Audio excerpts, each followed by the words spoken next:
Professor Alexander L. Baugh, Professor of Church History and Doctrine at BYU, and we're listening to Gospel Tangents.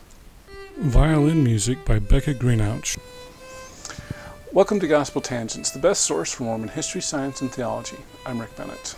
In our final conversation with Dr. Alex Baugh, we're going to talk about lessons that can be learned from Hawn's Mill. Who can be blamed for the escalation? Does the blame go around everywhere? We'll also talk about what could have been done to calm things down.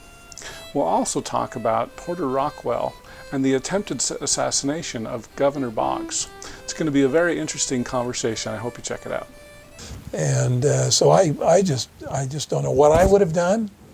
Would I have been the one who helped Lyman White expel some of those Missourians? I may have been. I'm sure they felt justified, but I'm not judgmental. And yet sometimes people say, well, the Mormons were to blame. Well, yeah, but what would you have done?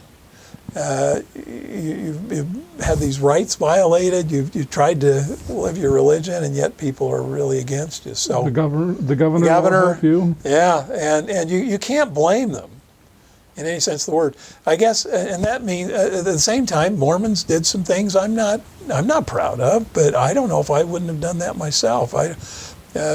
When you're in a defensive mode, you put a dog in a corner and start going after him, eventually he'll strike back. Mm-hmm.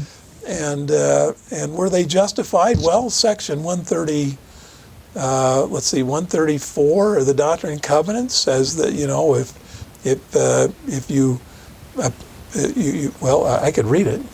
I don't know if I got a scripture here. I think I got it right there. Is it on DNC? Behind my thing there. Sorry, Rick. No, that's fine. You see a Doctrine and Covenants hanging around there? I do. Yeah, that'll work. I do look at this and go, okay, could this apply? And I think it does. 134, verse 11. We believe that men should appeal to the civil law for redress of all wrongs and grievances where personal abuse is inflicted, or the right of property or character infringed, where such laws exist as will protect the same. Okay, I won't go into that one, but here's the key one.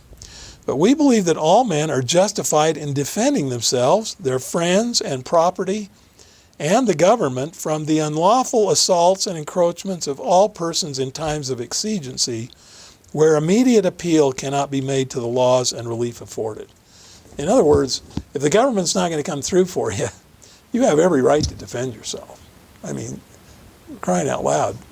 I haven't had to do that, but they have. And this was written after Jackson County, but that was written before northern Missouri. Mm-hmm. And I think they realized that, there's a self-defense. There's a point where you can fight back and feel justified, and God would you're not being criminal in that process. So anyway, so I have great admiration for the Latter-day Saints who went through those Missouri experiences. Some went through more than others, but it's a dark time, but the church came through. Mm-hmm. My gosh. And I think it came through, when I say remarkably well, what I mean by that is most held on to that faith in spite of all the difficulties. We lose a John Corll. I wish we'd never lost him. He was a good guy, but he'd been pushed around long enough, and he said, I'm done. Mm-hmm. Well, he did what he could, bless his heart, and the Lord will be merciful to him. So anyway, that's kind of a roundabout way to get to Hawn's Mill, but there's a lot to be set up there. Yes, I think there was, yeah. So, I like how you said it. It's really hard to put yourself in that position, yeah. and it really does seem. It sounds like there's a lot of blame that goes on to Governor Baugh. Is that a fair statement? Yeah. I think again, just politically, he made some pretty. He needed to step it up. Gosh, mm-hmm. These are human beings. They have civil, political, social rights. I mean, and he just didn't. He blew it. I mean, you just can't say he didn't. But again, this is a different time and age, and this was a frontier state. My heavens. Well, my other question is, and I know we're looking back on this, 150 years later, or whatever. Do you think, are there any mistakes that Mormons made that made the situation worse? Well, yes, and the fact, as I've tried to illustrate, I think they made some bad choices, but they felt like they had to because of the circumstances. So you kind of, again, it's one of those what ifs that historians just can't answer.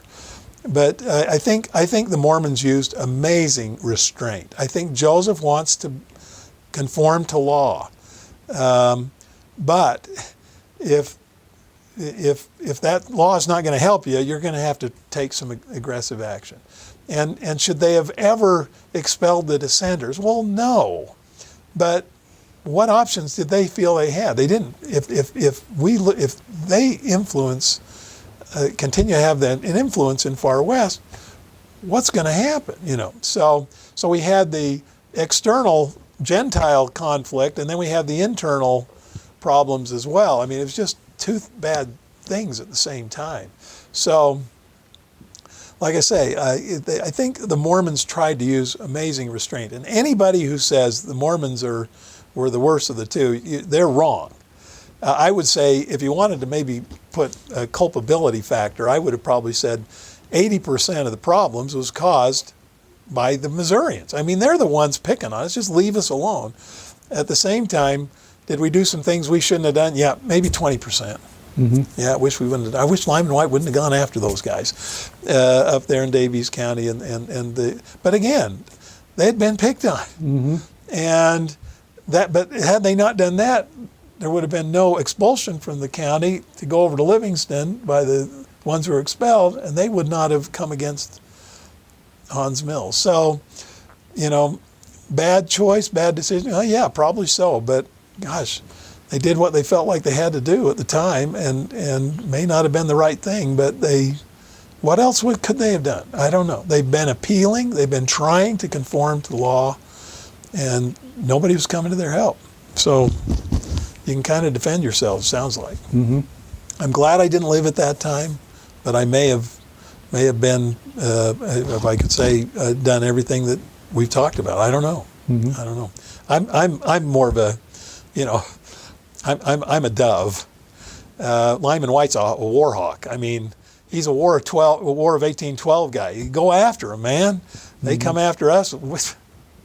He's a brave fellow. I admire Lyman White in many, many ways. But yeah, probably some wrong decisions on some parts of the Mormons at times.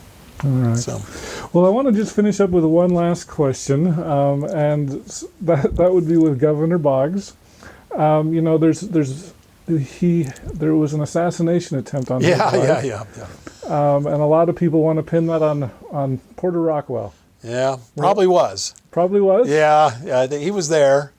He was visiting his in-laws, the Beebes. Beebes lived in Jackson County. And Monty McLaws wrote an article about it years ago. I taught his kids in seminary, actually. But if you line everything up, I think Rockwell, he was definitely there. Did he intend to kill Boggs? I kind of think not. He just wanted to maim him. And why do I say that? And I said, well, he used a German buckshot pistol. So they were just small pellets, and it didn't kill him. I mean, it could have, but I don't think he intended it to. I think he was just upset with what this man did to us. I mean, his indecisiveness, his lack of humanity towards the Mormons, I don't know what you want to say. I think he probably did it. Oh, really? Yeah, I do. Would he deny it? Well, of course. Porter's not going to. And I guess the folklore around, if I would have done it, I would have killed him. Well, that's just a good roundabout there. But Joseph had nothing to do with it. There's no question there. Even though John C. Bennett and others wanted to pin that on him, there's no evidence for that. Joseph was not an accessory to the crime. Rockwell acted on his own. And but it's interesting. Guess who got him off? Donovan. Oh, really? Donovan was his attorney. Oh, I didn't know that. Yeah, yeah. In fact, well, there's some great stories with Donovan and Rockwell. In fact, he actually got Donovan got Rockwell to be changed to have his to be put in prison, not in Independence, but up in Liberty Jail. He was in Liberty Jail too for a week, 10 days. Oh, really? Week or 10 days, yeah. Oh, I didn't know that. And then they shifted him back down to Independence, but he was in prison, almost 9 months. Oh, wow. And Donovan got him off. Wow. Yeah. And again, I'm not sure Donovan didn't know he was guilty, but if we could get him off, we'll get him off. After all, the governor was not good to you. Kind of didn't blame him for what he did, I guess. I don't know. But yeah, he was, it all points to Rockwell. And if anybody has a problem with that one, they got problems. I mean, it's just, I mean, that's not right to do those things, but you got to understand the man and his times there. So anyway, yeah, he probably did it. Wow, interesting. Well, do you have any last thoughts or any books you're working on? Anything? Yeah, like just Rick. I don't know. How old are you? Oh, I don't like to say. Okay. Well, I'm 62 on Monday, and gosh, the clock's ticking. Uh-huh. And I've got a few things I need to do. I love teaching. Yeah, me too. I don't like administering, but I like teaching. I like students are a little different than when I first started. They really are. I mean, I've been teaching since 1981, so almost 40 years. Oh, wow. But I love BYU. I really enjoy my colleagues and teaching. But like I say, I need to feel like I've left. You leave a mark in the classroom. I mean, your influence and hopefully your testimony, and you're up front with them about history and so on. But I really want to leave something behind that would say that I contributed to Mormon scholarship. I'd like to do that. And there's a couple things I need to do. And so I hope I have the time, and I hope I have I have the resources. I just need the time. And this department chair is not helping you. Not helping me. No. I just did. I don't know if you got your latest Journal of Mormon History, but I did a piece on the Danites. Oh, really? Yeah. I think I finally straightened that one out. I hope I did. Okay, I'll have to check that out. A few people have written me and felt like that I finally got that one right for everybody. But that's kind of what I'm doing. I'm trying to kind of piecemeal things, and then I'd hope to try to get a one-volume history of the church in Missouri. We need a good one-volume history there. Oh, yeah. I'd like to get a volume out about the Liberty Jail experience.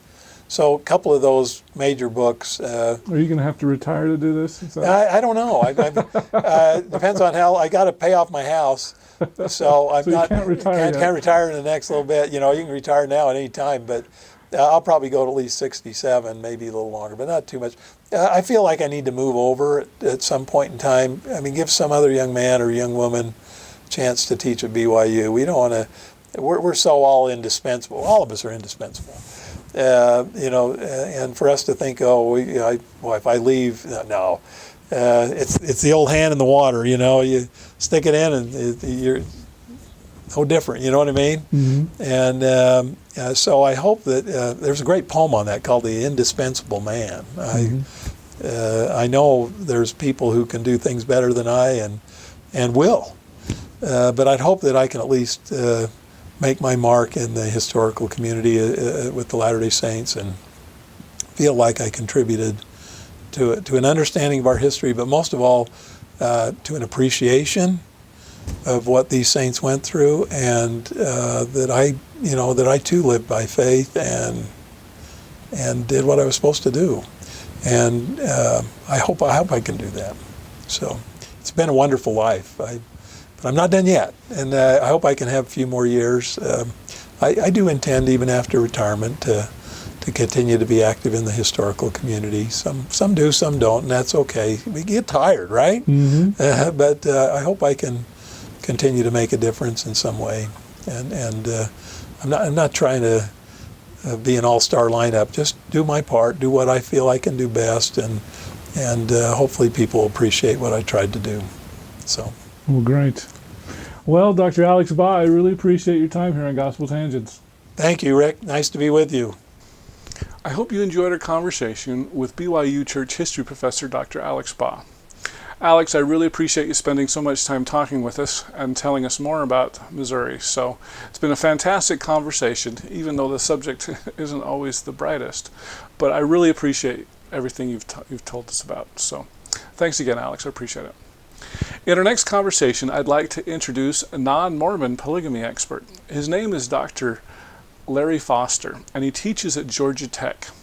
We'll talk about how he got interested in studying Mormons, as well as a few other 19th century groups such as the Shakers and the Oneida community. It turns out that things were really interesting back then, almost like the 1960s.